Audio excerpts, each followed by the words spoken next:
পহেলগাঁও জঙ্গি হামলায় নিহতদের শ্রদ্ধার্ঘ্যে তিন সিদ্ধান্ত নিল বিসিসিআই। আজ আইপিএলের ম্যাচে কালো আর্ম ব্যান্ড পরে খেলবেন ক্রিকেটাররা। আজকের ম্যাচে থাকবে না কোনো চিয়ার লিডার, হবে না কোনো রকমের আলোর প্রদর্শনী ও আতশবাজি।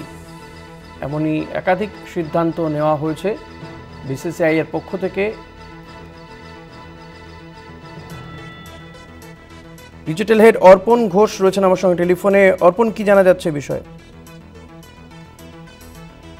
পহেলগাঁওতে যে জঙ্গি হামলা হয়েছে তাতে 6 জন নিহত হয়েছে, তার মধ্যে পশ্চিমবঙ্গে 3 জন রয়েছে এবং এই জঙ্গি হামলার ঘটনায় নিন্দা প্রকাশ করেছে ভারতীয় ক্রিকেট বোর্ড অর্থাৎ বিসিসিআই। এবং সেই কারণে আজকে যে গুরুত্বপূর্ণ ম্যাচ বা আইপিএল ম্যাচ রয়েছে সেই ম্যাচে কিন্তু 3টি সিদ্ধান্ত নেওয়া হয়েছে বিসিসিআই এর পক্ষ থেকে।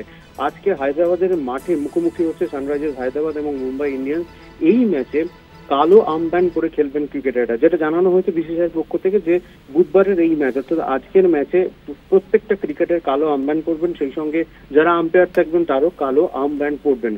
দ্বিতীয়ত কি সিদ্ধান্ত নেওয়া হয়েছে? দ্বিতীয়ত হচ্ছে আজকের ম্যাচে কোনো রকম কোনো চিয়ার লিডার থাকছে না। 3 নম্বর সিদ্ধান্ত নেওয়া হয়েছে যে এবারে সম্প্রতি গত 2-3 বছরে আইপিএল এ সাধারণত প্রতিটি ম্যাচে বাজি এবং আলোর প্রদর্শনী হয়ে থাকে।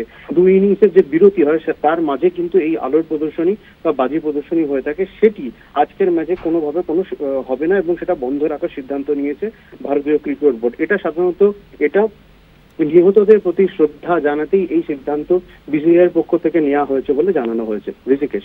ধন্যবাদ অর্পণ। কথা বলছিলাম ডিজিটাল হেড অর্পণ ঘোষের সঙ্গে।